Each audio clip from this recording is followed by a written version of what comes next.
बाबासाहेबांचे विचार हे तारक आहेत, मारक नाहीत, असे माझ्या नाही हजारो लोकांच्या मतातून. मी जर आज शिक्षण घेतलो नसतो तर आज कुठंतरी मी आज बाबासाहेबांचेच अनुयायी लोक आज फुटतात आणि इतर पक्षामध्ये जातात. आणि नमस्कार मित्रांनो.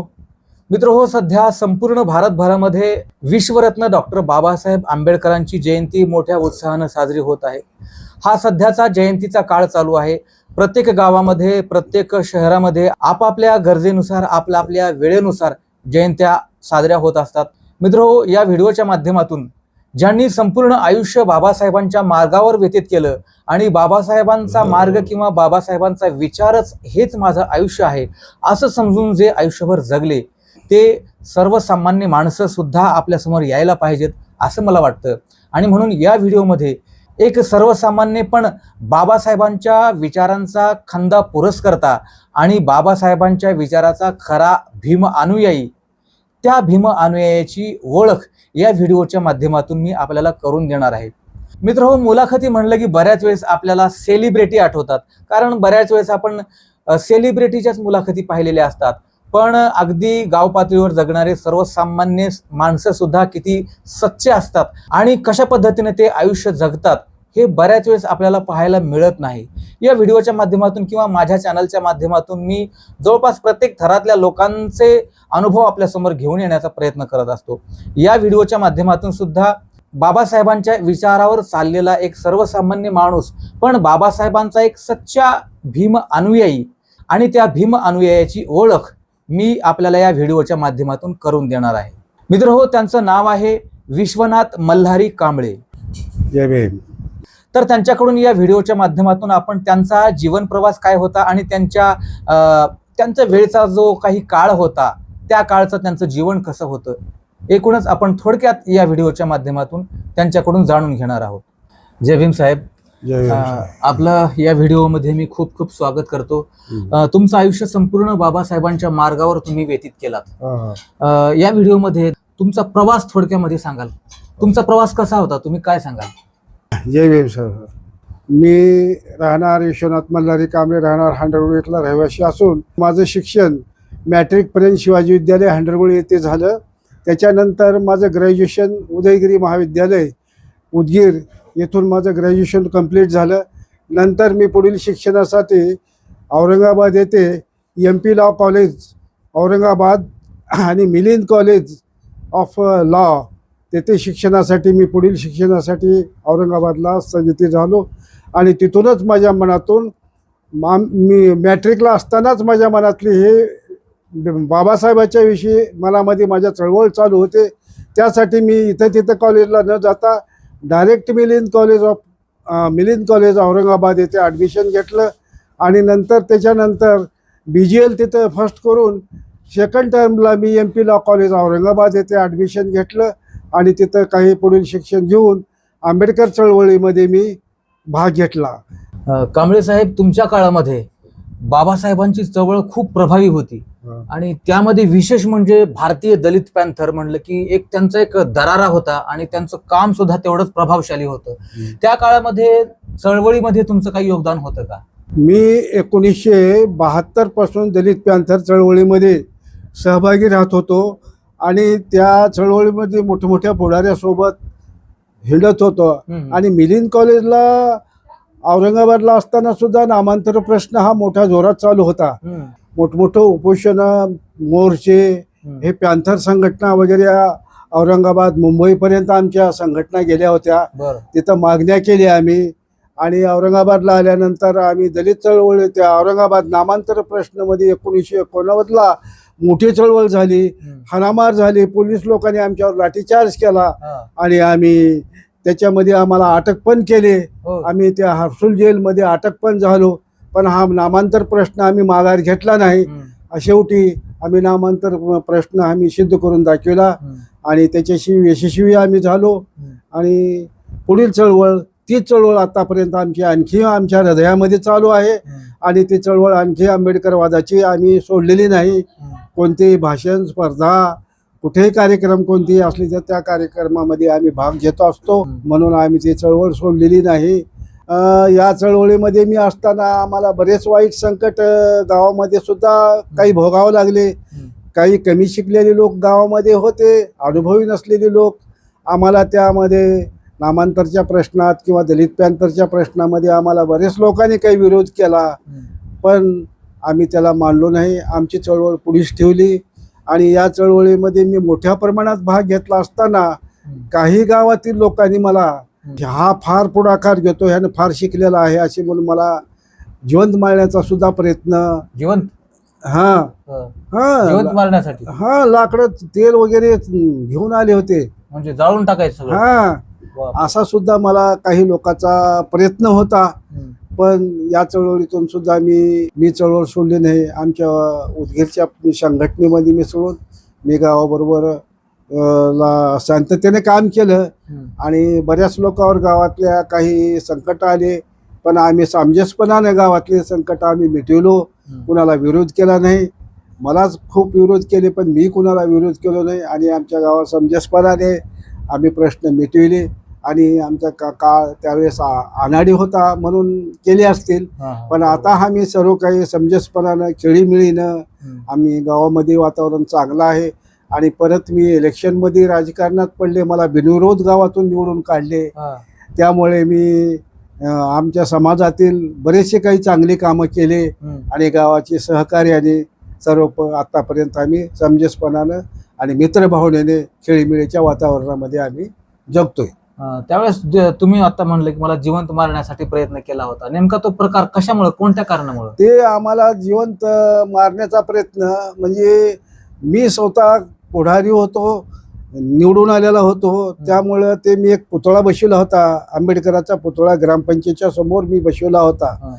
मग हा पुतळा ह्याने बसवला आहे म्हणून तो पुतळा रातोरात नष्ट केला आणि हा कार्यकर्ता हाच माणूस आहे आतमध्ये म्हणून त्याबद्दल मला मारण्याचा प्रयत्न होता.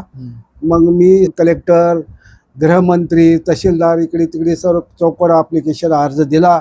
त्यामुळं वरील लोकांनी गावावर दबाव आणला, तहसीलदार कलेक्टरवरून दबाव आला. त्यामुळं गावात आमच्या भयंकर वातावरण तापलेलं होतं. त्यामध्ये मी थोडा समंजसपणाचा भाग घेतला. जे काही झालं म्हणजे गावाने मला काही डांबून टाकले, काही लोकांनी आम्हाला डांबून टाकले की हा प्रश्न तू माघारी घे नाहीतर तुला अवघड होईल, असे काही लोकांनी प्रश्न केले. त्यामुळे मी गावाला समंजसपणानं आम्ही समेट मिटविला आणि हो प्रश्न आम्ही सॉल्व केलेला प्रश्न मिटवून टाकला आणि गावात समंजसपणानं आम्ही शांतता निर्माण केली आणि शांततेच्या वातावरणामध्ये आम्ही आतापर्यंत चांगल्या प्रकारे वागत आहोत. आम्हाला कसल्याच प्रकारचा त्रास नाही. साहेब, तुम्ही आता म्हणलं की अगोदरच्या काळामध्ये, तुमच्या काळामध्ये विरोध झाला पुतळ्याला वगैरे, पण त्यावेळेस ठीक आहे, तो काळ थोडासा हार्डच होता. लोकांमध्ये शिक्षणाचं प्रमाण कमी होतं, लोकांमध्ये एकमेकांना मदत करण्याची भावना किंवा जातीवादाची भावना म्हणा जास्त होती. पण त्या काळामध्ये आणि आजच्या काळामध्ये तुम्हाला काही फरक वाटतोय का? त्या काळामध्ये 1975-79चा काळ आहे हा, म्हणजे जवळजवळ 40-50 वर्षाचा काळ आहे. त्या काळामध्ये माणूस सर्वच जातीतले अनपडपणात होते. गावातल्या लोकांना बाबासाहेब कोण आहेत हे बाबासाहेब कळत नव्हते, माहीत नव्हतं. बाबासाहेबांनी काय केलं, बाबासाहेबांचं शिक्षण काय आणि हे विद्यार्थी काय करतात, असं काही लोकांच्या मनामध्ये भावना होती. आणि जातीयतेचं प्रमाण त्या काळामध्ये थोडं जास्त होतं. म्हणून ह्या मागासवर्गीय जातीतले लोक थोडं जर पुढं शिक्षण शिकत चालले किंवा थोडं पुढं चालले तर हे लोकांना इतर लोकांना बरं वाटत नव्हतं. म्हणून ह्या लोकांना पिछे करण्याची म्हणजे मागे ओढण्याची त्यांची प्रयत्न चालू होता. आताच्या का पिरियडमध्ये आता तो काळ 50 वर्षापूर्वीचा काळ मी सांगतो, पण आता त्या काळामध्ये सुधारणा होत गेली आणि सुधारणा होत गेल्यावर तर बाबासाहेब कोण होते, काय आहेत, त्याचे शिक्षण काय, जगाला भारताला काय दिले त्यानं, हे सर्व लोकांना समजलं. आणि तेव्हापासून गावामध्ये पहिली जयंती जी सुरू केली ती मीच केली. म्हणून हे जयंत्या करण्याचं कारण म्हणजे एक की बाबासाहेब हे गावाने मिरवणूक काढणं म्हणजे हे बाबासाहेब सर्वांना कळावा हा कोण आहे, हा जयंती कशासाठी करतात, की ह्याचा उद्देश काय, ह्याचे तत्वज्ञान काय हे लोकांना कळण्यासाठी आम्ही प्रत्येक वर्षी जयंती करतो. आम्ही आंबेडकर जयंतीच नसो, शिवजयंती असो, महात्मा फुलेची असो किंवा बसवेश्वरची असो, हे बसवेश्वर कोण होता, महात्मा फुले कोण होते, हे सर्वांना समजण्यासाठी त्याची गावाने मिरवणूक काढली जाते. आतापर्यंत त्याची विचार विनिमय हे लोक कोण होते म्हणून आम्ही आंबेडकरांची जयंती पहिली सुरू केली. तरी आम्हाला थोडा जयंतीमध्ये थोडाफार विरोध आला, तरी पण नंतर आता लोकांना बाबासाहेब कोण होते, खरोखरच हे विद्येचे माहेरघर होते आणि सर्वांचेच दाता होते, हे सर्व जाती धर्माचेच होते. मला एक महत्वाचा प्रश्न विचारा असं वाटतो की काही लोक असं म्हणतात की बाबासाहेबांनी फक्त दलितांसाठीच काम केलेलं आहे, त्या दलितांचेच उद्धार करते होते असं म्हणतात. त्याच्याबद्दल तुमचं म्हणणं काय? बाबासाहेब हे दलिताचे जरी असले तरी बाबासाहेबांनी हे दलिताविषयी काही केलं नाही. दलिताला तर 36 नंबरवर ठेवले त्यांनी.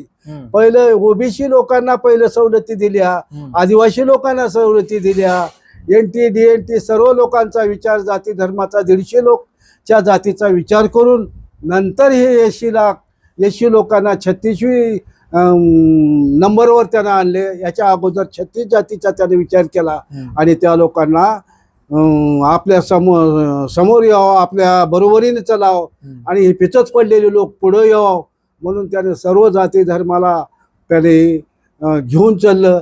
आणि आताच्या सध्याच्या पिरियडमध्ये सुद्धा बाबासाहेबांनी मराठा समाजाला आरक्षण त्या काळामध्ये म्हणले होते घ्या म्हणून, बरोबर, परंतु बाबासाहेबाचं ऐकलं नाही. ते मराठा आम्ही काही नीच नाही, आम्ही काही हे नाही, आम्हाला आरक्षण नको आहे म्हणून असं स्वतःला ते सोनवरी समजून स्वतःला राजकीय समजत होते. पण ती गोष्ट आता त्यांच्या लक्षात आली आणि त्यांना वाटू लागलं की खरंच बाबासाहेबांनी जे म्हणलं होतं ते बरोबर म्हणलं होते, आपली चूक झाली म्हणून आता एवढे मोर्चे संघटना मोठ्या प्रमाणावर आता ते करत आहेत. पण ही पहिली चूक त्यांनी झाली आणि ही चूक करू नका म्हणून बाबासाहेबांनी त्या काळात त्यांना सांगितलं होतं. पण ते त्या काळात त्या लोकांचं ऐकले नाहीत म्हणून त्याचे पश्चाताप त्यांना आता व्हायला लागले. कांबळे साहेब, आपल्या देशामध्ये असे काही लोक आहेत, असं काही म्हणतात की बाबासाहेबांची विचारधारा देशासाठी मारक आहे असं म्हणतात.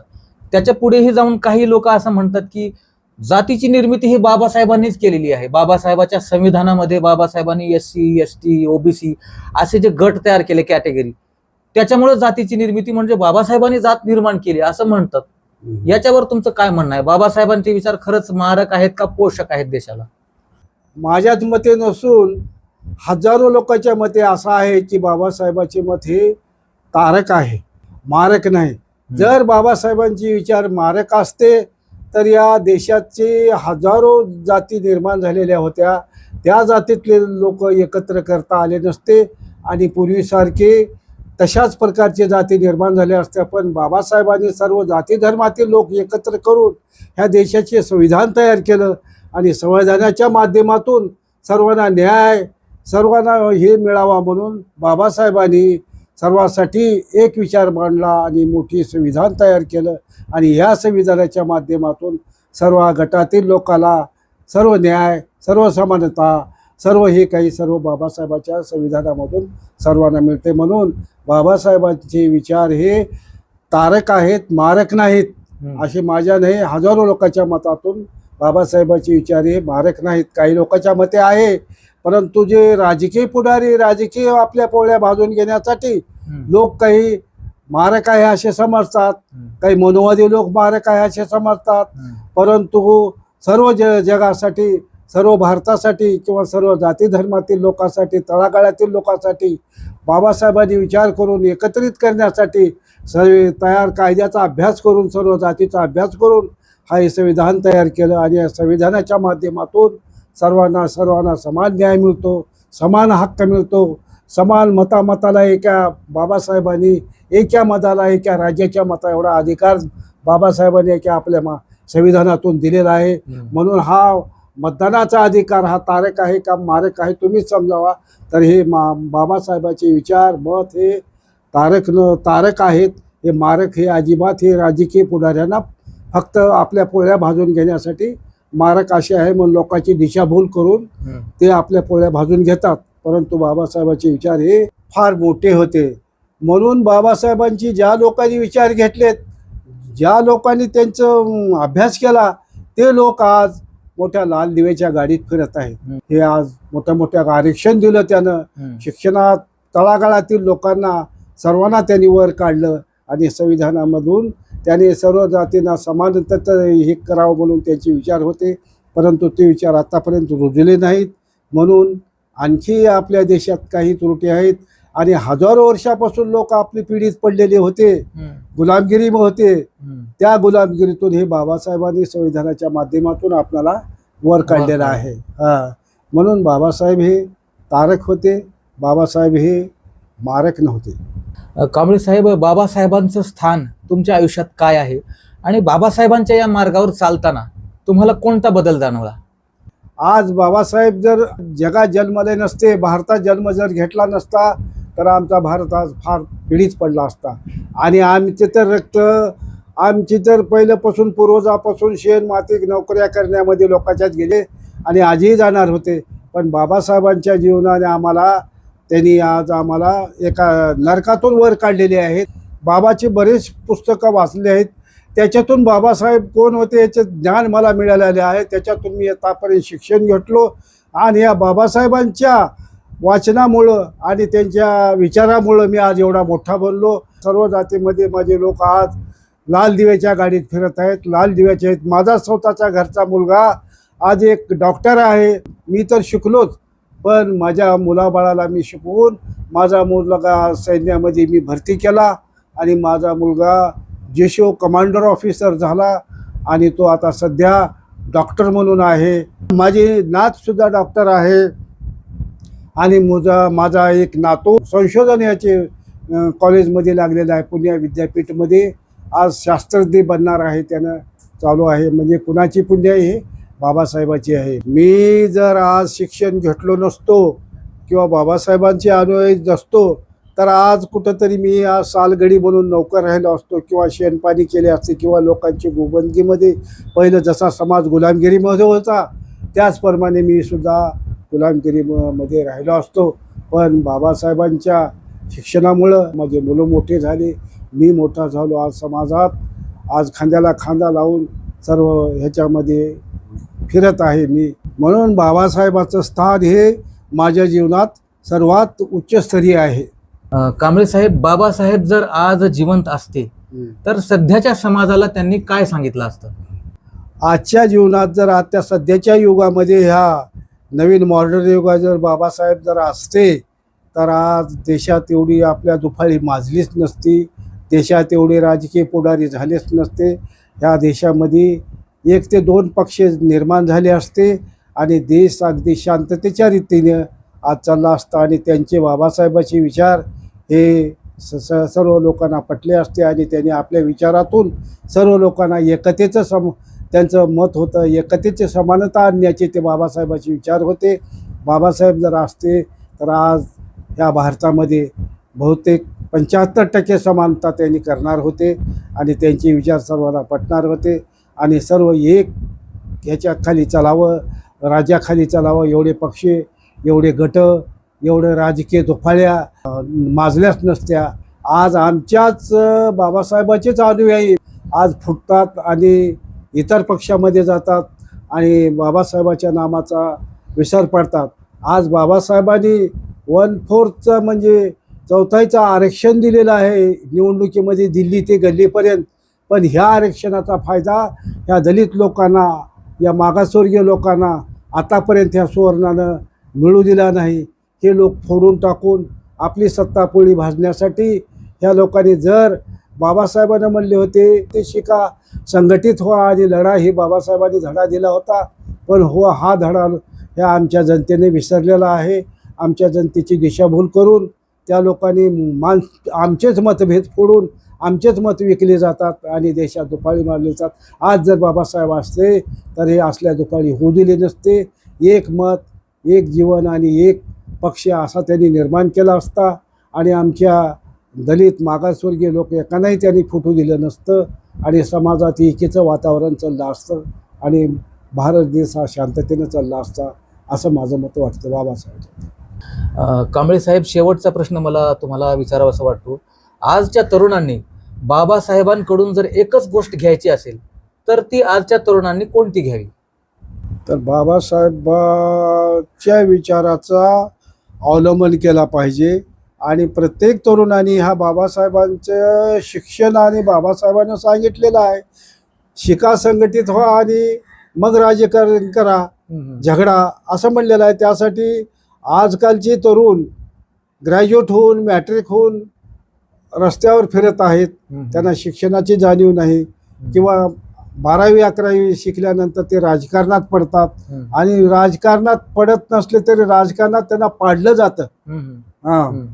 हे विद्यार्थी आजचे ह्यांचे शिकूने गैराट फिरावं किंवा ह्याच्या पद्धतीने हिंडावं, आज आपल्या बरोबरीने हिंडू नये असं राजकीय पुढाऱ्याचं म्हणून त्याला राजकारणात ओढतात आणि राजकारणात ओढून त्यांना गैरवट बनवतात, वाईट व्यसनात लावतात आणि त्यांच्या जीवनाची बर्बादी करतात. म्हणून हे बाबासाहेबांचे आजच्या युगातले तरुणांना हे घेतलं पाहिजे की पहिले शिका तुम्ही.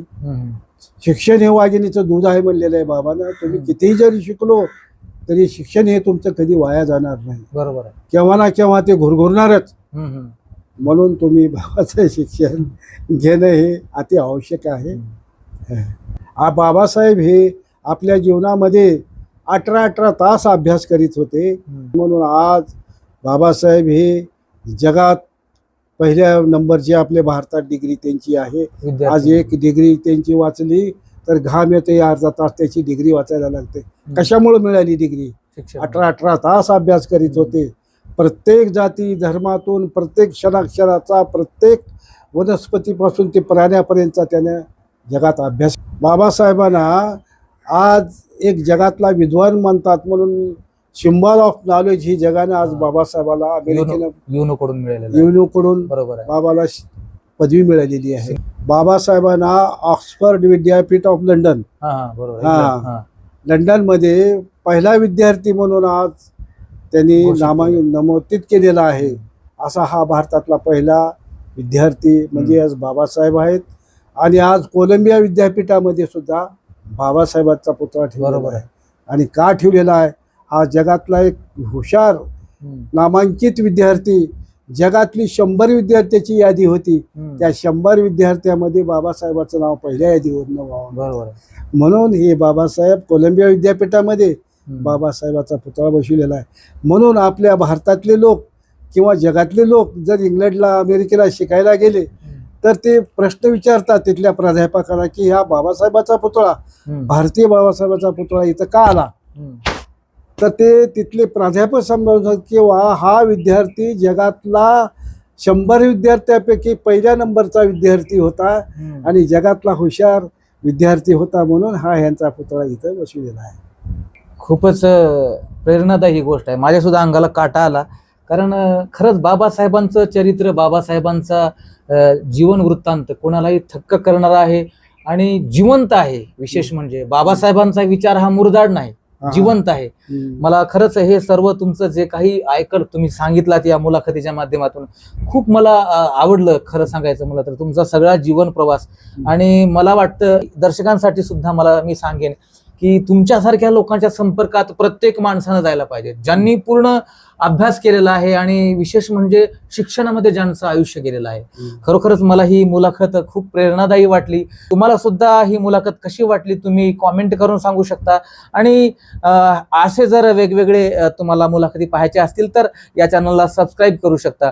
साहेब, तुम्ही खूप महत्त्वाची माहिती बाबासाहेबांबद्दल असेल, तुमच्या काळातली एकूणच समाजव्यवस्था असेल, याच्याबद्दल खूप मुद्देसूदपणे तुम्ही बोललात आणि तुम्ही तुमचा वेळ काढलात आणि विशेष म्हणजे या चॅनलसाठी मुलाखत दिलात. त्याबद्दल मी या चॅनलच्या वतीने आपले खूप आभार व्यक्त करतो. धन्यवाद. मित्रहो, हा व्हिडिओ जर तुम्हाला आवडला असेल तर माझ्या या चॅनलला सबस्क्राईब करा आणि हा व्हिडिओ तुमच्या इतर मित्रांपर्यंत शेअर करा. भेटूया एका नव्या व्हिडिओमध्ये नव्या विषयासह. नमस्कार.